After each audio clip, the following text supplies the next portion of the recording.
तो रतलाम के बोधी इंटरनेशनल कक्षा 8वीं के छात्र के द्वारा तीसरी मंजिल से छलांग लगाने का मामला तूल पकड़ता हुआ नजर आ रहा है। आज आदिवासी छात्र संगठन ने स्कूल का घेराव किया, जोरदार नारेबाजी की, विरोध प्रदर्शन किया। प्रदर्शनकारियों की ये मांग है कि स्कूल की मान्यता तत्काल रद्द की जाए और स्कूल के प्रिंसिपल डॉली चौहान के खिलाफ एफआईआर दर्ज की जाए।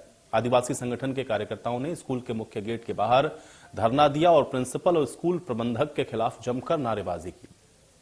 दरअसल बोधी स्कूल में कक्षा 8वीं में पढ़ने वाले 14 वर्षीय छात्र स्कूल में मोबाइल लेकर के आया। उसके बाद स्कूल प्रिंसिपल ने उसको स्कूल से निलंबित करने की बात कही।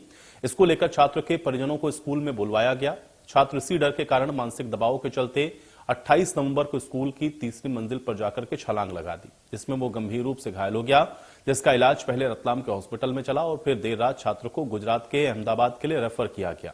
इस घटना से जुड़ा एक सीसीटीवी भी सामने आया है, जिसमें छात्र को प्रिंसिपल के कक्ष में बुलाकर डांट फटकार लगाते हुए देखा गया है और छात्र ने यहां पर कई बार माफी भी मांगी है, सॉरी भी बोलता हुआ वो दिखा है।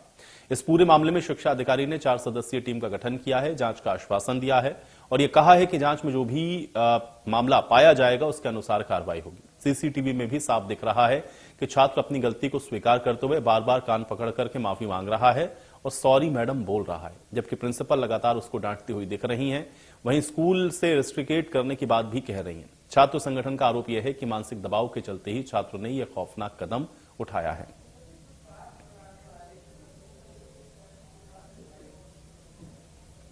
गठित कर दी गई है। जांच प्रतिवेदन प्राप्त होने पर स्कूल प्रबंधन की जो भी कमियां रहेगी उसके खिलाफ कार्रवाई की जाएगी और पुलिस प्रशासन को, टीआई साहब को हमने वैधानिक कार्रवाई के लिए पत्र लिख दिया है।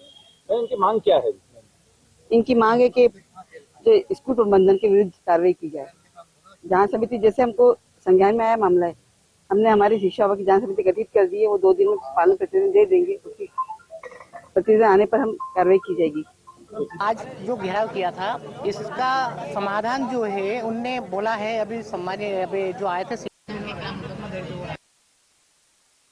मुझे लगता है अभी बताया है कि मैडम ने, डीओ मैडम ने तत्काल उनको भी प्रभाव से मुक्त कर रहे हैं जो प्रिंसिपल है। तो ये समझाइश दी गई थी क्योंकि सर हम लोग क्या करते हैं, गवर्नमेंट के रूल्स को फॉलो करते हैं। आप मान नहीं सकते हैं, मेंटली प्रेशराइज नहीं कर सकते हैं। अभी ये जब से कोरोना पीरियड आया है, कोविड पीरियड आया है, तो बच्चे जैसे मोबाइल से दूर होना नहीं मांगते हैं। पेरेंट्स तो कभी कदार आके खुद बोलते हैं कि भाई बच्चे को बोले कि मोबाइल यूज ना करें। उस समय भी हम पेरेंट्स के सामने बच्चों को बोलते हैं कि आपको ये हम स्कूल में रोक लेंगे अगर मोबाइल को हाथ लगाओगे। हाँ, ये सिर्फ समझाइश दी गई थी। और जब बच्चा सॉरी बोल रहा था तो उसको बोला कि नहीं सस्पेंड करेंगे, क्योंकि जब हम लोग कैरियर काउंसलिंग भी करते हैं तो हम लोग अपने हायर अथॉरिटीज के सामने ये बात सामने रखते हैं कि बच्चों को हम कैसे करें। तो उन्होंने कहा कि भाई अपन सस्पेंड एक वर्ड अपन यूज कर सकते हैं। हाँ, सुप्रीम कोर्ट ने भी जैसे कह के रखा है अपन को कि भाई मोबाइल से अपन को दूर रखना है बच्चों को। काफी देर तक सॉरी बोल रहा था। और जब हम लोग भी सर जब चाइल्ड साइकोलॉजी देखी कि नहीं बच्चा बहुत ज्यादा है ना सॉरी बोल रहा है, तभी स्पोर्ट्स ऑफिसर को बोला गया था कि इसको बैठाओ यहाँ पे और खुद सर को बोला। एक प्रकरण संज्ञान में आया था, एक स्कूल में जो है एक बालक द्वारा तीसरी मंजिल से छलांग लगा दी गई थी, जिस तारतम्य में पुलिस द्वारा जो है जांच की गई थी। इस तारतम्य में आज भी कुछ लोगों के द्वारा जो है प्रदर्शन किया गया, तो अपनी मांगे रखी गई थी, जिस तारतम्य में पुलिस के द्वारा जो है वैधानिक कार्रवाई की जा रही है। वैधानिक कार्रवाई अभी तक काफी टाइम 24 घंटे ज्यादा बीत चुके हैं। जो संपूर्ण प्रकरण जो जिला प्रशासन के भी संज्ञान में आया था और पुलिस के भी संज्ञान में आने के बाद जो है पुलिस ने जो है जांच करते हुए इसमें वैधानिक कार्रवाई कर रही है।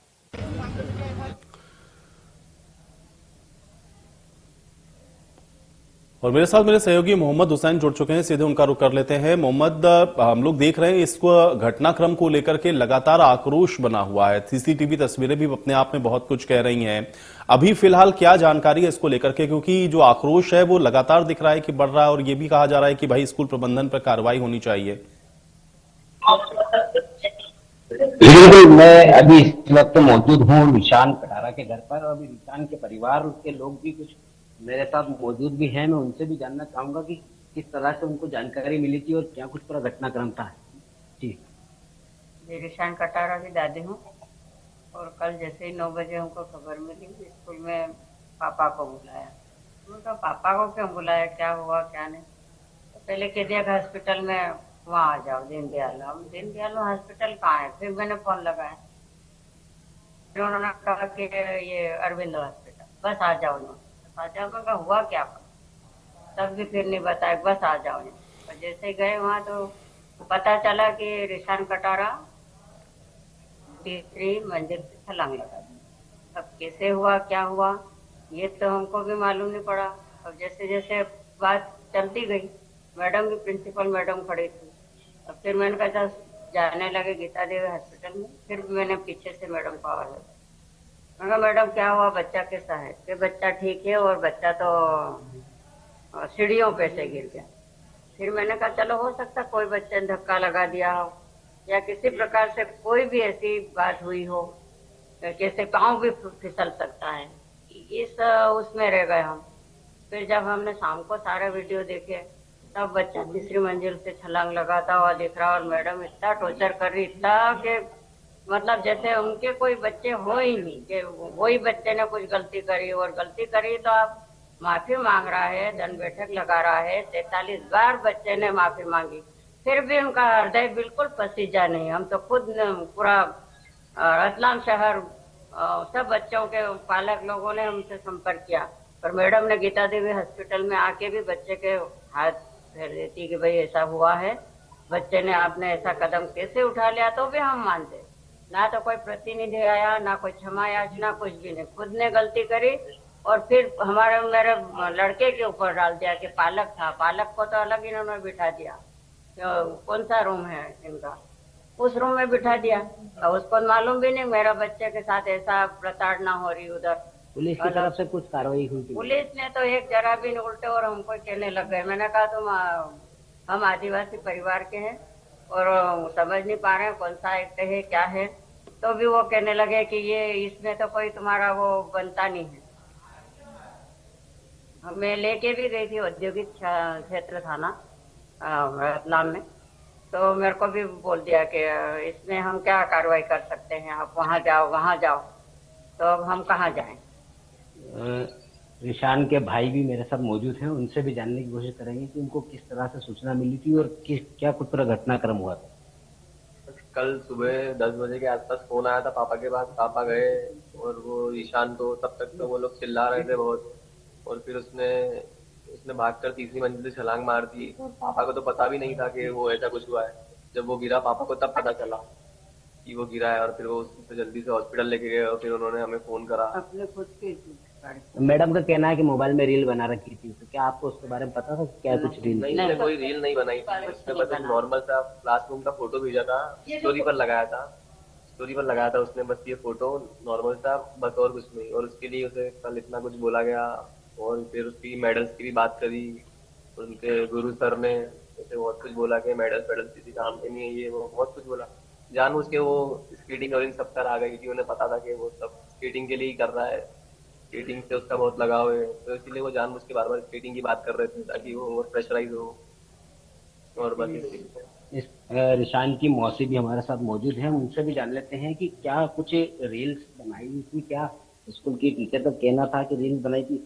इसलिए ये जो मैं मोबाइल में दिखा रही है फोटो, इसने बस इसकी स्टोरी इंस्टाग्राम पे डाल दी और उस बच्चे को इतनी बड़ी सजा दे दी कि बच्चा आज अहमदाबाद में, हमारा बच्चा जिंदगी और मौत से लड़ रहा है, उसका पूरा फ्यूचर खराब कर दिया है और वो स्केटिंग भी नहीं कर पाएगा।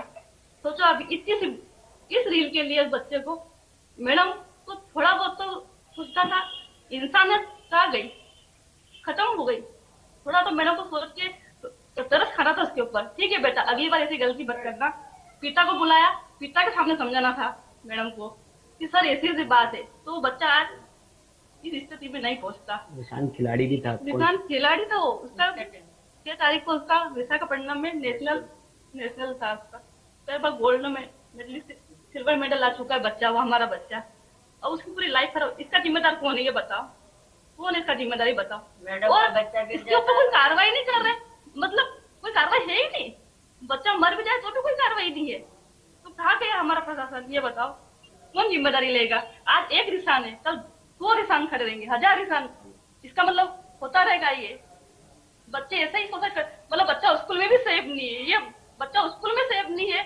एक माता पिता बच्चों को क्यों भेजते हैं कि हमारा बच्चा सेफ है वहाँ पे, और सर इतना डरा रहे उसको। आप देखो वीडियो में, थोड़ा बहुत तो मैडम को सोचना था। इतना उसको, और उसके माइंड में ये बात घुसा दी कि आपको स्कूल से निकाल दिया जाएगा, आपके मेडल ले लिया जाएंगे, आप होंगे गोल्ड मेडलिस्ट। ऐसा 13 साल के बच्चे के दिमाग में ऐसी बात लानी चाहिए? ये बताओ, थोड़ी दी है क्या? नहीं, ऐसी बात बच्चों के दिमाग में लानी चाहिए? बच्चा को इतना और वो मानसिक पता नहीं हो गया कि बच्चा ऐसा कदम उठाने पे मजबूर हो गया हो। बिल्कुल, ये है परिवार वाले का कहना है कि गोल्ड मेडलिस्ट जो बच्चा था उसको उसका भविष्य खराब करने की बात मैडम स्कूल प्रशासन द्वारा की गई थी। अब देखना ये होगा कि प्रशासन किस तरह की कार्रवाई करता है। बिल्कुल, चलिए बहुत शुक्रिया इस तमाम बातचीत के लिए। चले बढ़ेंगे आगे। मध्य प्रदेश के सीधी जिले के रामपुर नैकिन में एसआईआर में लगी एक आंगनवाड़ी कार्यकर्ता के काम के दौरान हार्ट अटैक से मौत हो गई।